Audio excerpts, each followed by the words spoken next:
Okay, in this tutorial, I'm going to have a look at triangular graphs and discuss with you how they work as a technique, how you go about creating and interpreting them, and most importantly, the suitability of them as a technique and some of their weaknesses. This will help you answer any question where you might get presented with a triangular graph.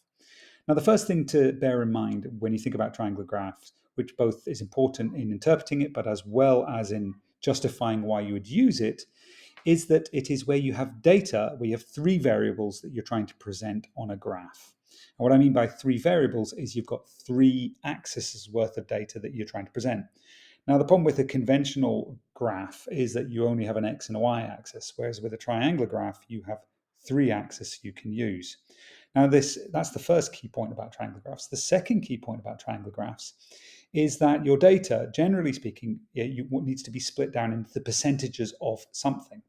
So, for example, here we have the percentages of a soil sample that we've taken where that was silt, sand, and clay.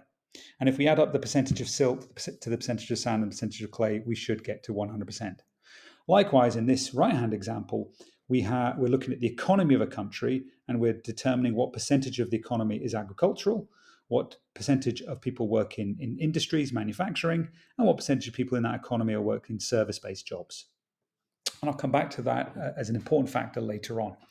So that's the first kind of two key points. You want your data converted into percentages, and it allows you to plot a point when you've got three particular things you want to plot. Now, one of the next things to do is interpret your data. So if we have a look at this soil sample here, now this soil sample would have been taken and the organic material and the soil moisture would have been removed. And then we would have weighed what was left behind, what's called the inorganic material.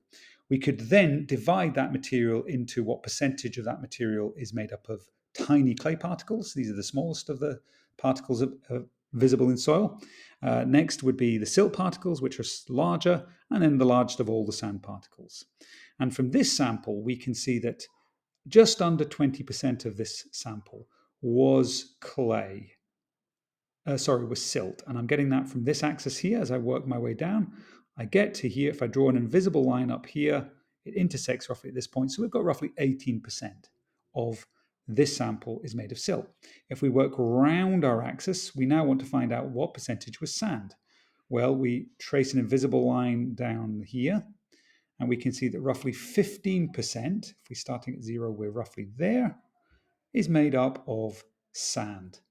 Final, because we've got almost 30% now. We would have about 30%. We'd have about just over 30 to 35%. Let's just confirm what percentage is clay. Well, we work our way up, and this time we read across horizontally, and we find out it's about 67% of this soil was made up of clay particles. Now, what this allows us to do, and this is one of the most common applications of triangular graphs, is allows us to categorize soils into whether they are clay-based, clay loam.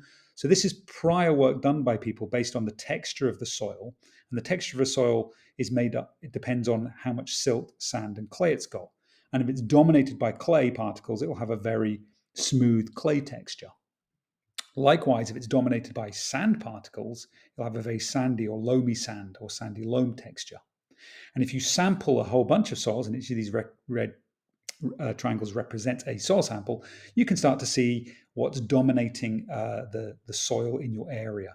And of course, the texture of a soil is important because it actually influences the drainage of a soil. So a sandy soil will drain very rapidly, whereas a clay soil is much more prone to waterlogging because the particles are much smaller. And a soil in the middle, like this one here, is kind of your perfect soil with decent drainage. We have a different application here. We have the same percentages, but this time we're looking at the makeup of economies, and this helps us understand the level of development and how developed an economy is. And it's based on the idea that a country dominated by service, where most people work in service industries, is likely to be the most developed because these are the highest income earning types of jobs that economies can create, whereas an economy dominated by agriculture is likely to be the least developed.